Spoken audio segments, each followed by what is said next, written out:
Hello friends, welcome to my channel. NCERT सार संग्रह में प्राचीन इतिहास की क्लास चल रही है। आज की क्लास में हम लोग जैन धर्म को पढ़ेंगे। प्राचीन इतिहास के एनसीईआरटी बेस्ड जितने भी मोस्ट इम्पॉर्टेंट क्वेश्चंस हैं जो बहुत बार रिपीट हुए हैं, वो सारे प्रश्न को हम लोग इस वीडियो में देखेंगे। आज की क्लास में हम लोग जैन धर्म और बौद्ध धर्म को पढ़ेंगे। पिछली क्लास में हमने पाषाण काल और हड़प्पा सभ्यता को पढ़ा था। तो चलिए स्टार्ट करते हैं आज की क्लास। पहला प्रश्न है, जैन धर्म के संस्थापक कौन थे? जैन धर्म के संस्थापक कौन थे? ऋषभदेव आदिनाथ। तो जैन धर्म के संस्थापक कौन थे? ऋषभदेव आदिनाथ। दूसरा प्रश्न है, तीर्थंकर शब्द किससे संबंधित है? तीर्थंकर शब्द जैन धर्म से संबंधित है। अगला प्रश्न देखेंगे, अनेकांतवाद किस धर्म मूल सिद्धांत एवं दर्शन है? अनेकांतवाद किस धर्म मूल सिद्धांत एवं दर्शन है? जैन धर्म का।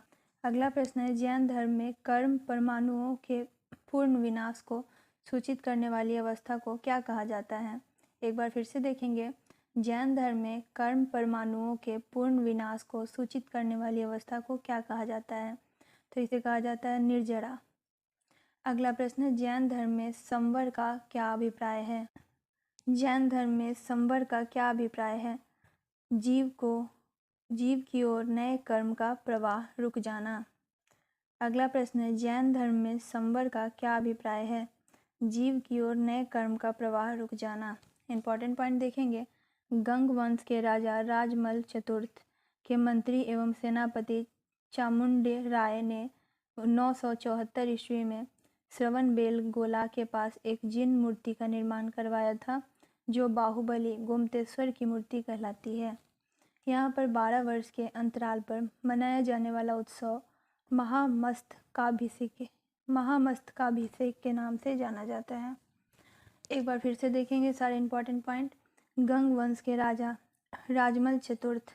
तो गंग वंश के राजा कौन थे? राजमल चतुर्थ के मंत्री एवं सेनापति, और वहाँ के सेनापति थे चामुंडे राय ने 1974 ईस्वी में श्रवण बेलगोला के पास एक जिन मूर्ति का निर्माण करवाया था, जिसको क्या कहा जाता है? बाहुबली गोमतेश्वर की मूर्ति।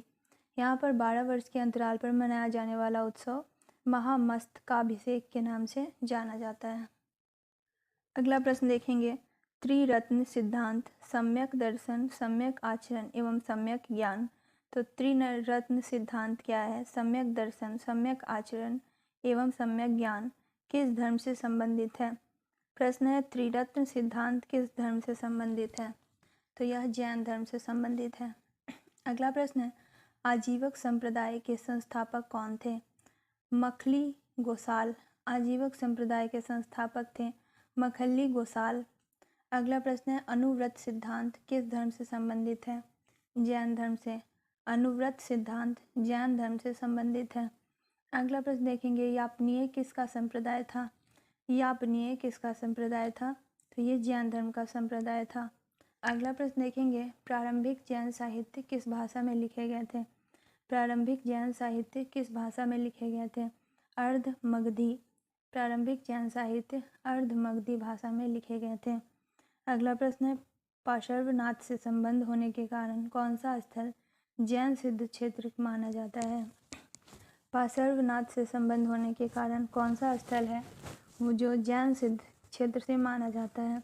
तो ये है समेध शिखर। अगला प्रश्न है, जैन संप्रदाय में प्रथम विभाजन के पश्चात निर्मित श्वेतांबर संप्रदाय के संस्थापक कौन थे? स्थूलभद्र। जैन संप्रदाय के प्रथम विभाजन के पश्चात निर्मित श्वेतांबर संप्रदाय के संस्थापक थे स्थूलभद्र।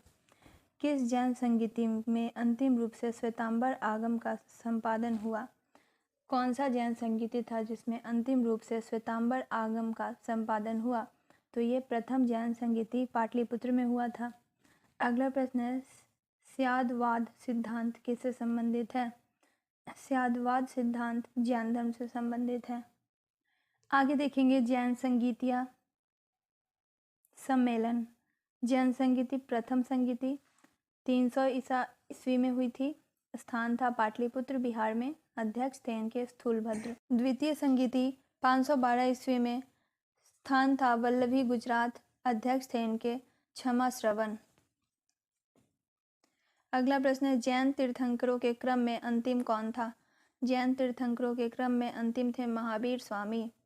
आइए अब हम जैन धर्म के 24वें तीर्थंकर महावीर स्वामी के जीवन परिचय को एक बार देख लेते हैं। महावीर स्वामी का जन्म 540 ईसा पूर्व में हुआ था। जन्म स्थल है वैशाली के कुंडग्राम के निकट बिहार में। पिता का नाम सिद्धार्थ था, जो कि वज्जी संघ के कुंडग्राम के ज्ञातिज्ञ क्षत्रिय कुल के प्रधान थे। माता का नाम त्रिशला लिच्छवी शासक चेटक की बहन थी। बचपन का नाम वर्धमान महावीर था। महावीर के बचपन का नाम वर्धमान महावीर था। महावीर की पत्नी का नाम था यशोदा, पुत्री प्रियदर्शना। प्रमुख उपाधि है केवलीन। केवल्य सर्वोच्च ज्ञान प्राप्त व्यक्ति को केवलीन कहते हैं, जो कि महावीर स्वामी को प्राप्त था। जिन विजेता को जिन कहते हैं। निग्रंथ बंधन रहित, जो किसी भी बंधन में बंधने वाला ना हो, उसे निग्रंथ कहते हैं। अहर्त पूज्य पूजनीय। निर्वाण प्राप्ति महावीर स्वामी को पावरपुरी, जो कि राजगृह में है बिहार के, में 72 वर्ष की उम्र में 468 ईसा पूर्व में सस्तीपाल के शासित क्षेत्र में हुआ। उत्तर प्रदेश में स्थित कौन सा स्थान है जो बौद्ध और जैन धर्मों का दोनों का प्रसिद्ध तीर्थ स्थल है? उत्तर प्रदेश में स्थित कौन सा स्थान बौद्ध एवं जैन धर्मों का दोनों का प्रसिद्ध तीर्थ स्थल है? कौशाम्बी। अगला प्रश्न है, 16 महाजनपदों का उल्लेख किस जैन रचना में मिलती है? तो 16 महाजनपदों का उल्लेख भगवती सूत्र में मिलती है।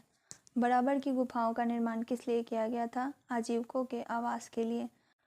पसरुनाथ द्वारा प्रतिपादित 4 महाव्रतों में महावीर स्वामी ने 5वें महाव्रत के रूप में क्या जोड़ा था? ब्रह्मचर्य। पसरुनाथ द्वारा प्रतिपादित 4 महाव्रतों में महावीर स्वामी ने 5वें महाव्रत के रूप में ब्रह्मचर्य को जोड़ा था। इम्पॉर्टेंट पॉइंट है, महावीर स्वामी ने अहिंसा, सत्य, अस्तेय, चोरी न करना, अपरिग्रह, संपत्ति अर्जित न करना एवं ब्रह्मचार्य 5 महाव्रत की शिक्षा दी थी। बहुत इंपॉर्टेंट पॉइंट है कि महावीर स्वामी ने अहिंसा, सत्य, अस्तेय, अपरिग्रह और ब्रह्मचार्य 5 महाव्रत की शिक्षा दी थी। अगला इम्पॉर्टेंट क्वेश्चन आ जाता है, जैन ग्रंथ कल्पसूत्र के रचयिता कौन थे? जैन धर्म कल्पसूत्र के रचयिता कौन थे? भद्रबाहु। अगला प्रश्न है, जैन मूर्ति पूजा का प्राचीनतम प्रमाणिक अभिलेख कहाँ मिलता है? जैन मूर्ति पूजा का प्राचीनतम प्रमाणित अभिलेख हाथी गुफा अभिलेख में मिलता है।